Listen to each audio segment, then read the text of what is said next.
Bonjour, bonjour, comment allez-vous aujourd'hui en ce samedi ensoleillé chez nous?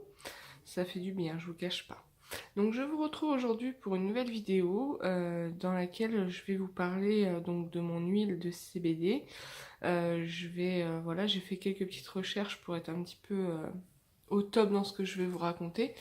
Euh, donc pour ceux qui n'ont pas vu les vidéos précédentes, voilà, je suis atteinte d'une sclérose en plaques. Je prends de l'huile de CBD depuis bientôt une semaine et demie maintenant. Donc j'ai fait quelques petits retours déjà. Aujourd'hui, je vais approfondir un petit peu le sujet parce que ça me semble assez intéressant. Euh, je pense que voilà, il y a beaucoup de gens qui pourraient en profiter. Donc, alors avant tout, il faut savoir que voilà, il y a une différence. Quand on parle de CBD, ça ne veut pas forcément dire THC. Le CBD, c'est le cannabidiol, si mon souvenir est bon. Et le THC, c'est une propriété psychoactive. Et donc ça, c'est le tétrahydrocannabidiol. Voilà, c'est des mots un petit peu complexes. Euh, donc il faut pas, voilà, faut pas confondre ces deux choses-là. Euh, Aujourd'hui, c'est pareil, quand on parle de cannabis, on parle de chanvre, puisque le cannabis, en fait, c'est le mot latin du chanvre. Le chanvre, en fait, c'est ni plus ni moins l'appellation française du mot cannabis. Euh, il faut savoir que dans tout le monde, en fait, a dans son corps un système endocannabidiol. C'est des noms un petit peu... mais bon, vous allez vite comprendre. Euh, donc ce système endocannabidiol, en fait, c'est ni plus ni moins les récepteurs membranes, c'est les récepteurs des membranes cellulaires. On va y arriver.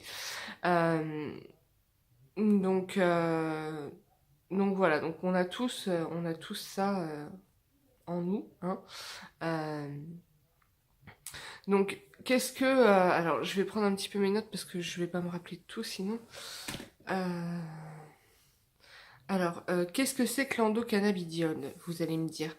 En fait, c'est un ensemble de récepteurs cellulaires et des molécules qui sont situées dans le corps.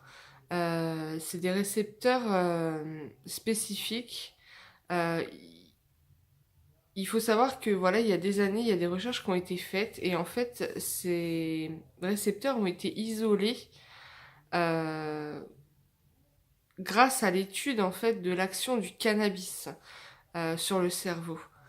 Euh, et en fait, ils ont hérité de leur super nom scientifique endocannabidiol pour la bonne et simple raison, c'est qu'ils ont pris le mot cannabis et ils ont rajouté endo devant. Euh, et en 63, il y a un professeur qui a constaté euh, que notre corps en fait produisait euh, des actions similaires en fait au CBD mais sans le THC. Donc du coup, voilà, ça s'est appelé endocannabidiol. Je trouve ça assez intéressant. Personnellement, je ne le savais pas non plus, donc je l'ai découvert en même temps que j'ai préparé en fait la petite vidéo. Euh, donc il faut savoir que notre système endocannabidiol est composé de trois récepteurs. Je vais vous parler que de deux parce que le troisième, pour l'instant, c'est encore, enfin, il n'y a pas eu d'approbation par rapport au troisième. Donc je vais vous parler des deux qui me semblent à mon sens assez importants. Donc vous avez le CB1 et le CB2. Le CB1, il est essentiellement présent dans le cerveau et dans les terminaisons nerveuses, telles que le cervelet. Euh, donc le cervelet, enfin, dans mon cas de la sclérose en plaques, puisque je vais vous parler principalement hein, de ma pathologie à moi, puisque je ne suis pas médecin, donc je ne vais pas m'avancer sur les autres pathologies. Euh, donc le cervelet, enfin à mon sens, on ne peut pas nier le fait que la maladie attaque le cervelet, puisque le cervelet, il gère quand même le tonus musculaire et en tant que sépienne, voilà, le tonus musculaire, on sait que petit à petit il disparaît. Il gère aussi le maintien de l'équilibre, ça c'est pareil. En général, une personne qui est en début de maladie, euh, mais qui a déjà des séquelles, on a l'impression que la personne elle est bourrée, alors qu'en fait pas du tout. Voilà, elle a juste un gros manque d'équilibre. Et avec le temps, malheureusement, voilà, le manque d'équilibre s'accentue et il y en a pour qui ça se finit en fauteuil roulant, tout ça, puisqu'il n'y a plus d'équilibre du tout. Donc ça, c'était pour la partie du CB1, le récepteur CB1. C'est pareil pour les terminaisons musculaires et nerveuses, c'est assez intéressant. Il va falloir creuser là-dessus aussi.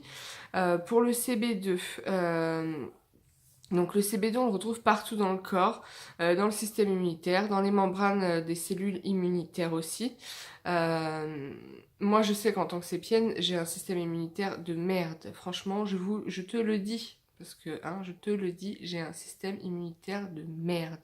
Je chope tout ce qui passe. Voilà, je suis malade à tout va. Donc, j'ose espérer que, voilà, mon huile de CBD va m'aider à tout ça, de façon à ne plus être chez le médecin tous les 3-4 matins, parce que en général, quand je vais voir le médecin, je lui demande s'il fait toujours pas les cartes de fidélité, quoi. Hein, soyons clairs, qu'on se le dise, et à un moment donné, on en a marre. Donc voilà. Il faut savoir que sur la partie du CB1, on va aussi gérer, la partie du CB1, elle gère aussi tout ce qui est réflexe et coordination des mouvements. Les mouvements volontaires. Donc, en fait, si vous voulez, moi, je le constate souvent.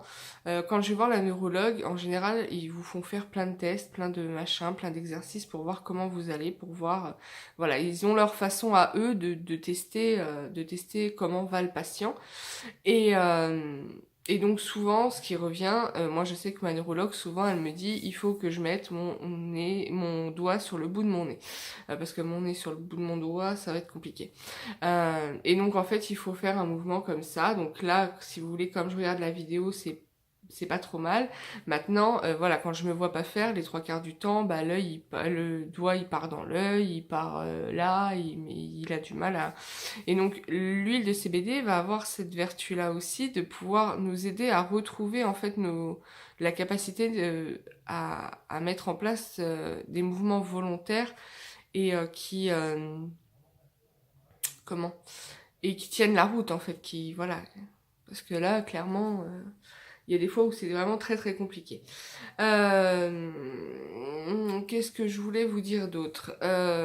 Donc l'huile de CBD en fait, vous allez me dire oui mais ton huile de CBD c'est bien, mais à quoi vraiment elle va servir? En fait elle va servir à réparer mon corps. Du coup, ça va me provoquer, forcément, je vous ai dit dans les vidéos d'avant que, en général, quand je prenais mon huile de CBD, après, je dormais très bien. Pourquoi? Parce que, en fait, l'huile de CBD, elle va réparer mon corps. Alors, elle va pas m'enlever la sclérose en plaques, je t'enlève ça tout de suite de la tête, elle ne va pas m'enlever ça, mais elle va m'aider à réparer mon corps, et donc à réparer mon système immunitaire au mieux qu'elle puisse, à réparer donc mes fonctions musculaires, à réparer mon équilibre. Donc ça, je pense que c'est super intéressant. Et du coup, elle va aussi, comment dire, euh, agir sur les endocannabinoïdes. Donc, ce qui va permettre de maintenir un équilibre biologique sain. Alors une fois que voilà, j'ai envie de dire, une fois que le corps il va être réparé, tu vas me dire, oui mais pourquoi continuer à prendre l'huile de CBD? Pourquoi? Parce que comme ça, je suis sûre que mon corps, il aura toujours un équilibre biologique sain en fait.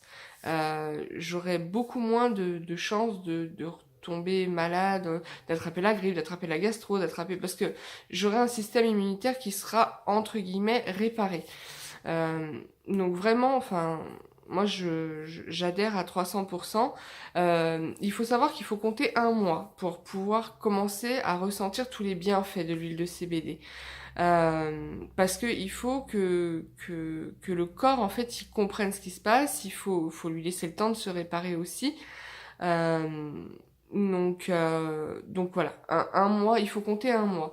Donc on conseille en général les premiers jours de mettre deux gouttes sous la langue le soir et laisser agir pendant 1 minute avant d'avaler. Euh, Maintenant, il faut pas s'amuser, voilà, à augmenter les doses à tout va. En général, quand vous augmentez d'une goutte, il faut toujours après ne pas augmenter pendant 3 jours en fait. Donc si par exemple vous testez une semaine et qu'au bout d'une semaine vous sentez que les 2 gouttes elles font moins d'effet qu'elles faisaient au début, c'est que votre corps s'habitue. Donc vous allez passer à 3 gouttes. Mais ces 3 gouttes là, si vous sentez que vous n'avez pas forcément d'effet, vous n'allez pas passer à 4 gouttes le lendemain. Vous allez plutôt continuer à 3 gouttes pendant 3 jours et après vous passerez à plus s'il y a besoin. Et c'est pareil, dans un premier temps, comme je vous le disais, comme l'huile de CBD en fait va réparer votre corps va vous demander beaucoup de sommeil, donc il est déconseillé de prendre l'huile de CBD en journée. Vous pourrez après par la suite, une fois que votre corps sera habitué, ça aidera à atténuer les douleurs et tout, mais dans un premier temps, ce qu'il faut faire, c'est réparer le corps. Réparer le corps. Et ça, c'est super important. Euh, il faut savoir que l'huile de CBD, elle a d'incroyables vertus aussi sur le système nerveux. Donc ça peut être intéressant parce que, voilà, en tant que sépienne, j'ai quand même, j'ai quand même un système nerveux qui est attaqué, puisqu'aux IRM, on le voit bien, hein, clairement, voilà, hein, les plaques, elles sont là, et je pense que elle va m'aider aussi à retrouver un certain calme, comment dire, euh, un apaisement que j'avais pu en fait. Et même là aujourd'hui je le sens déjà, je commence à le ressentir, je suis quand même moins nerveuse, je m'énerve moins pour rien. Euh, donc je pense que voilà, on est sur la bonne voie, sur le bon chemin. On espère tous. Donc il faut savoir, après oui, je sais qu'ils vont me dire oui, mais au niveau de la législation, tout ça. Donc moi, sur l'huile de CBD que je prends, on a un infime taux de THC qui est vraiment minime et qui est en dessous de la légale autorisée en France. Il faut savoir que la législation aujourd'hui, elle ne vous interdit pas de fumer, elle ne vous interdit pas de consommer à partir du moment où le taux de THC est inférieur à 0,2%. Donc moi sur l'huile que j'ai là, si mes souvenirs sont bons, on est à 0,17%. Donc on est en dessous des 0,2%. Euh, donc je suis pas hors la loi, hein. Non, non, je ne risque rien. Effectivement, ça a été prouvé médicinalement, j'ai envie de dire. Oui, ça me plaît bien ce mot-là. Euh, donc ça a été prouvé que ça faisait du bien. Maintenant, il faut savoir que c'est pareil. Euh, Au niveau, parce qu'il y en a qui vont, voilà, il y en a qui préfèrent à la rigueur, j'ai envie de dire fumer plutôt que de prendre des gouttes ou quoi aux caisses.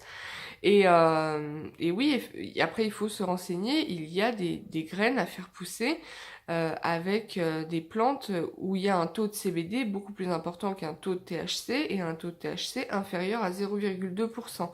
Moi, en ayant fait des recherches, j'ai trouvé la Blood Name, Blood machin quelque chose, quoi, qui, elle, effectivement, a un taux de CBD très important et un taux de THC qui est inférieur à 0,2%. Donc, pour, donc, au niveau de la loi, vous n'êtes pas hors la loi si vous voulez, voilà, si vous consommez ce type de plante-là. Donc voilà, on est vraiment on est vraiment aujourd'hui dans une recherche, et de toute façon ça a été prouvé depuis un bon moment, hein, que le CBD faisait énormément de bien au corps. Maintenant, voilà, il faut savoir peser le pour et le contre. Moi, personnellement, pour moi, j'ai envie de dire, j'en ressens que du bien depuis que je l'ai commencé. Euh, je, je sens que petit à petit, mon corps, effectivement, essaie de se réparer. Maintenant, voilà, il va lui falloir un moment, je pense, pour trouver une stabilité et être, entre guillemets, réparé, voilà, apte à passer au contrôle technique, peut-être, enfin, je sais pas. Euh, et, et je pense que bah, il y a un moment donné où voilà, il faut ouvrir les yeux. Euh, il faut, euh, il faut se rendre à l'évidence. Moi, personnellement, je préfère prendre quelque chose de naturel plutôt que d'avaler des cachets à foison qui me détraquent l'estomac et qui me détraquent dans tous les sens, quoi. Là, je pense que j'ai vraiment trouvé ce qui me convenait. Euh, J'ose espérer que ça continue. Voilà, j'ose espérer que les gens qui n'ont pas le courage de franchir le cap le franchissent un jour pour que eux aussi puissent enfin se sentir un peu mieux dans leur peau et dans leur corps, parce que vivre avec une sclérose en plaques c'est déjà pas facile, vivre avec d'autres pathologies, il y en a qui sont encore moins faciles à gérer, et je pense qu'on peut essayer de trouver tous un équilibre avec ces huiles-là. Euh, voilà, je pense que c'est, comment dire, assez intéressant. Euh, donc voilà, donc je vous avais fait des petites recherches pour vous faire une vidéo qui tienne un peu la route. Donc j'ai appris quelques petits trucs aussi, hein, en faisant mes recherches, parce qu'il y a des choses que je ne savais pas, dont l'endocannabis machin là, j'ai déjà perdu son nom à lui. Je savais pas qu'on avait tout ça en fait en nous, hein, je vais être honnête avec vous. Donc voilà. Donc si vous voulez plus d'informations, n'hésitez pas à me laisser des commentaires. Vous pouvez me contacter également sur Facebook, je me ferai un plaisir de répondre à vos questions également. Euh, donc là, voilà, nous sommes samedi après-midi, il fait beau, je pense que je sais pas, je sais pas. Je vais peut-être aller faire un petit tour, marcher un petit peu, ça va me faire du bien. Et puis réfléchir à la prochaine vidéo que je vous tournerai du coup sûrement lundi. Lundi ou mardi, je sais pas. Ça va dépendre du temps que je vais avoir devant moi. Et voilà. Donc après, si vous avez des idées de sujets ou quoi, ok, n'hésitez pas, c'est pareil, mettez ça en commentaire. J'étudierai toutes vos propositions, il n'y a pas de souci. Voilà, je vous fais plein de gros bisous, je vous souhaite un bon samedi et je vous dis à très très vite. Ciao ciao!